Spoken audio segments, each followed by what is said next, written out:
After a long hiatus and all sorts of new toys to play with, I'm back, I'm here, I'm everywhere, as you might imagine, and God, it's been amazing. It's been a really long New Year's, and there's nothing else to say other than I hope you've had a restful stay, because the rest of the year is gonna be quite long. We've still got another 350 40 something days, and it's not gonna be pretty.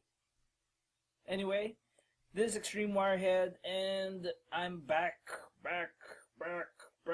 and it's finally working. I hope my my audio sampling's that good, but yeah.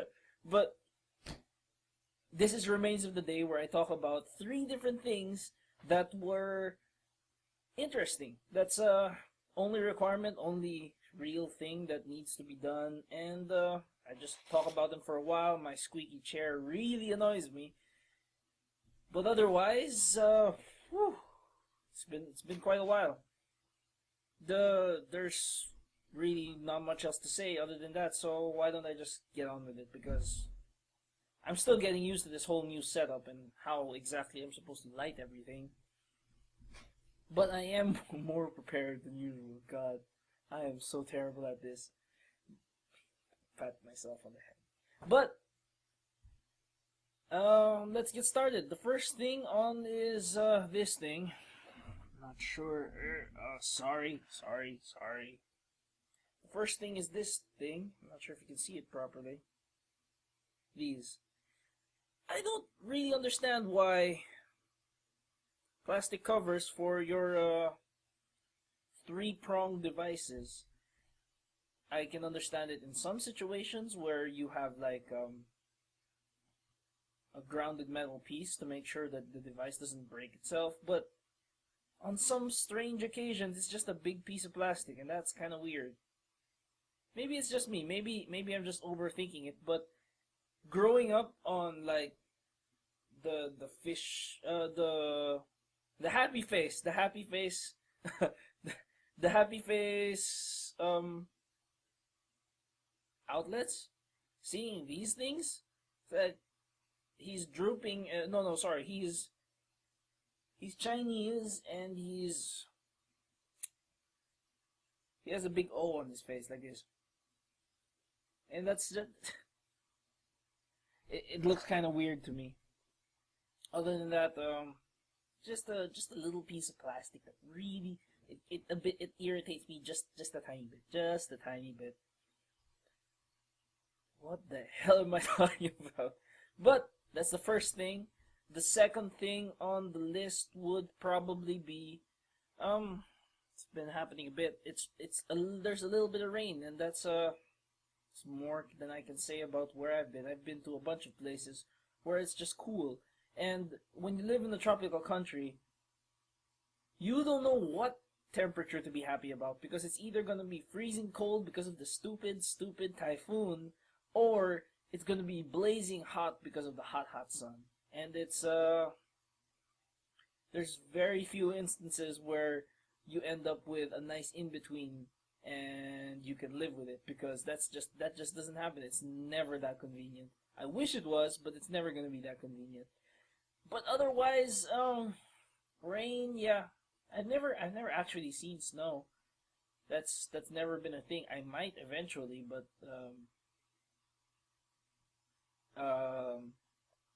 for those of you who don't know, I actually have a bit of a problem with humidity.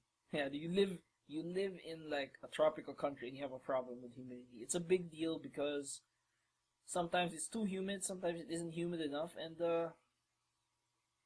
it makes me it hurts. It hurts real bad.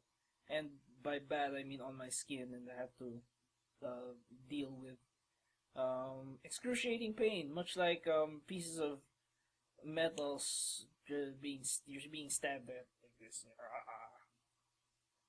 It's not pretty. It's quite annoying, and but on the bright side, whenever it does rain, once you get past the initial shock of, oh God, the world is getting hotter. If you didn't know that, that's so annoying. because all that water starts to evaporate and it takes all the heat with it as it rises up, and that's when you get through that initial shock, and if the rain stays for that long, then it actually gets cool. That's a nice feeling. That's a nice place to be in. Other than that, there's rain's nice. Rain's really nice. You learn to like really hot sun because that doesn't mean you have to worry about the rain. And when it's raining, you can be thankful that the sun isn't around, and in that way you can probably be happy no matter what happens. But it's always an issue when you live in a tropical country. That's the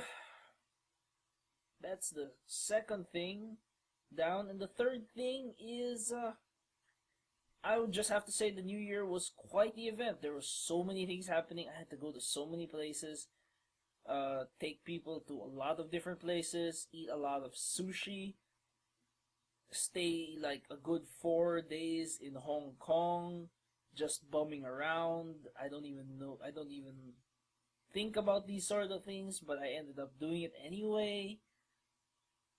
It's nice. There's lots of nice places to see. It's just it's not. I don't think it's my kind of person, and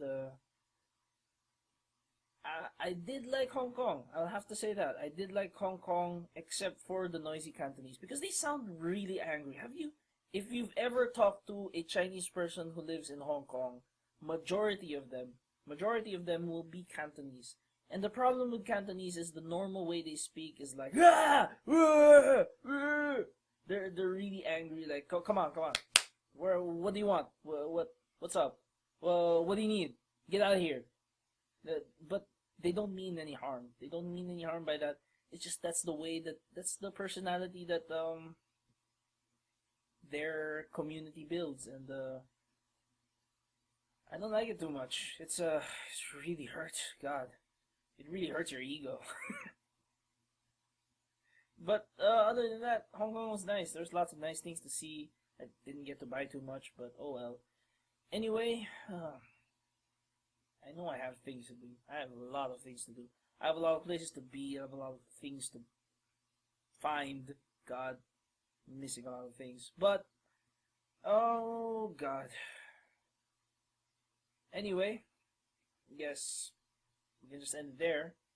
And I hope the next coming week's gonna be awesome because, man, is it gonna be busy all the way through. This is Extreme Wirehead, and I propose a toast. To all things great and small, make a list. Find something wonderful to talk about, to think about, because those little things add up after a very long time, which is just long enough for you to live your life. Anyway, I'm getting all sappy. Cheers! And I'll see you next week, because, it's not like I have anything better to do.